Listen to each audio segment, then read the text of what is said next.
Hey, Actual Dracula here, back with another video for Bearded and Cole's Comic Cover Challenge, the monthly video series where Bearded Comic Bro and Cole's Comic Claims ask us fellow members of the comic community to show off 10 books that meet a certain theme or criteria. The theme this time is Top 10 of 2022, so I'll be showing off 10 of my favorite covers that were published last year. And I wouldn't call this a definitive list by any means, and the 1 to 10 is just an order, not a ranking, but I've picked out a good mix of 10 covers that really stood out to me. Before I get to those 10, I've got an honorable mention, a runner-up, a number 11, whatever you want to call it, and that is the slap heard round the world. No, not that. The original slap heard round the world. I'm talking about Batman and Superman World's Finest Issue 1, with this cover by writer-artist extraordinaire and Canadian heartthrob / problem child Chip Zdarsky, who is pictured here. And so, hold up. Who is this chiseled specimen of a man? That's, that can't be. That's not Chip. Is that Chip? Oh, no, wait, never mind. No, that's actually artist Jorge Jimenez, who worked with Chip on Batman, but yeah, no. Okay, yeah, no, that's Chip. That's Chip Zdarsky, yeah. Yeah, that makes much more sense.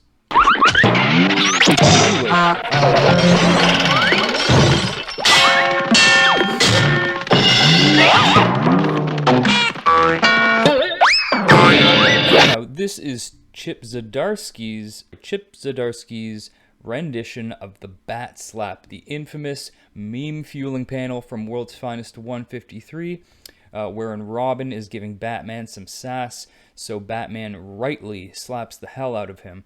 And on this cover, Robin is replaced with Superman, who is getting that Boy Scout smirk slapped straight off that Kryptonian mug. I also have a variant in which they trade places, and Superman is slapping Batman, but come on, this is what we all want to see right here. Coming in at number 10, I've got Action Comics 1040 with this phenomenal cover by Julian Totino Tedesco. Here we see possibly post-slap Superman turning the tables as not only Batman, but Robin, Plastic Man, The Flash, and Green Arrow struggle to gain some purchase in an arm wrestle with Supes. And yeah, you're definitely going to need to bring some bigger guns to that fight. I've definitely shown off some Tedesco covers in previous challenge videos, as his run of covers for Action Comics is spectacular. This is no exception, another great cover here. This has a whimsical Norman Rockwell vibe to it, which, if I'm being completely honest, I'm not normally a huge fan of. Rockwell is a little too sentimental for me, with his rosy-cheeked cherubs sipping on glass bottles of Coca-Cola at the diner. Not really my thing, but it works well for these characters and gives it a Golden Age throwback vibe.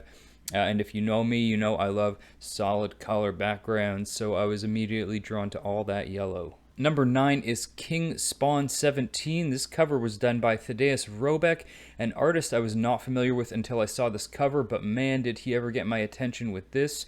I love the bare bones concept here. We're basically just seeing Spawn's cape, but that's all we really need to see because he's been rendered beautifully. The light and shadow hitting just right in a way that takes me back to life drawing class, where I'd spend hours drawing still life drapery studies. I love the spikes on the shoulder and the crown poking through the cape. Really nice touch. Please, Todd McFarlane, if you're watching this, give this guy more work because he's a fantastic artist. At number 8, I've got Illust Illuminati Javon Jordan's Dead End Issue 1 with this grim and gritty cover by Matt Wilson. This is the Lynx Squad exclusive, brought to you by my guy, my Brooklyn brother from another mother, benevolent leader of the Lynx Squad, the one and only DJ Lynx. This is his exclusive. And I'm not playing favorites here. I love DJ and Javon, and they're great people, and I want to promote them and what they do because I love it. But I'm showing this because I genuinely love this cover. As I said, gritty as hell. I love all the texture going on here, especially with the rusty ass chains and the loose threads and the ski mask, but the upside down cross is right up my alley. Excellent cover by Matt Wilson. Next up at number 7, Hulk Grand Design number 1 with this Hulk 340 homage by Eddie P. Ed Piskor. Ed, of course, did the X-Men Grand Design books, so it would only make sense that he would do a cover for this book, which is by his cartoonist kayfabe partner in crime, Jim Rugg. Now, we've all seen this cover swiped over and over. There were definitely a few more homages to this in 2022, but that does speak to the impact the original Todd McFarlane image has had. It still stands as a fan favorite cover when it comes to both Hulk and Wolverine. What sets this one apart for me is that it's Ed Piskor, man. I'm a huge fan of his style. I just really dig how he draws, and this is most definitely a Piskorified version of this cover. And being an enthusiast of the old school, you get that screen tone shading that Piskor has pretty much mastered at this point, as well as this really nice muted palette that makes these two angry dudes here feel a bit more warm and welcoming. And just a really cool old school vibe to the whole thing.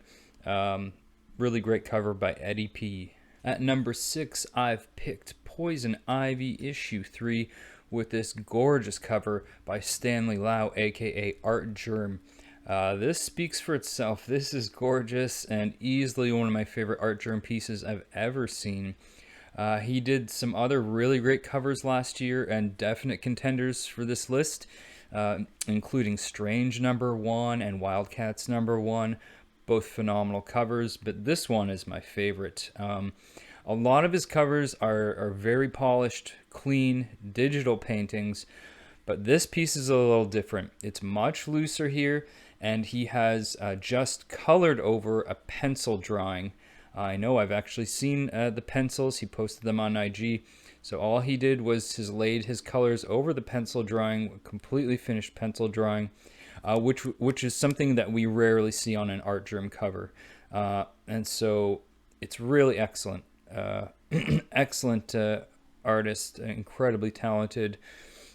And yeah, I love seeing this pencil work from Art Germ, as it's usually 100% digital. But I'd love to see more pieces like this. Excellent cover. For number 5, let's switch gears from that very organic, painterly Poison Ivy cover into some straight up stark graphic design. This is the Mighty Morphin Power Rangers and Teenage Mutant Ninja Turtles number 1 local comic book shop day ashcan variant by Simone DeMeo. My word, with a mouthful, an awfully long description for a cover that is dead simple. Just a helmet and a bow staff. That's it. That's all. I feel like this is a cover that you will either love or hate. Personally, I love it. I like the composition a lot. It's deceptive when you have, an image like this with just literally 2 items on it. It's hard to get them together to look just right, but I think DeMeo did an excellent job here. As much as I love a Steranko Cap cover or a Kirby Thor, I'm also a sucker for covers like this. I especially love all white covers, so this is right up my alley. And speaking of white covers, at number 4, I've got Moon Knight issue 7, the Raza variant. Raza is another phenomenal artist who did a lot of great covers last year, but this one was my absolute favorite. Everything about this composition is excellent. It's telling a story with one image, with Moon Knight rolling up his sleeves to lay a beat down on this character who is mostly off the page. But we see enough of him to know that he's not looking forward to it, because he knows he's going to end up like these other guys down here. But the menacing shadow shaped like Moon Knight's cloak is what really sells this for me. And a cover should help sell a book, which this absolutely does. So it's well thought out, well executed concept, really dynamic, eye-catching image that makes you pick the book up off the shelves. A+ cover. At number 3, I've gone with a cover by another artist I'm a big fan of, John Tyler Christopher, and his negative space variant cover for Avengers 56, featuring the Scarlet Witch. And he did 3 versions of this cover with different costumes, but I like this one the best. Love them or hate them, JTC's negative space covers have captured everyone's attention, and rightly so. They're bold as hell. The characters melting into the solid field of color, being one with it. It's a commanding image. And he recently revealed his latest covers featuring Psylocke and the White Queen, and they, like the Scarlet Witch here, continues to showcase this style that, along with his action figure pack covers, have made John Tyler Christopher a household name among collectors. My number 2 pick sees the return of Julian Totino Tedesco to this list, and it's another excellent example of using integrated negative space. Batman 89, issue 6. Again, I don't think I need to reiterate, I like covers like this, simple concepts well executed. Another bold cover with only 2 elements, really. Batman, whose cape becomes the background, and my favorite design element of this cover, which is the broken string of pearls, which forms a trail leading to and from that classic 1989 Batman logo. Another great cover.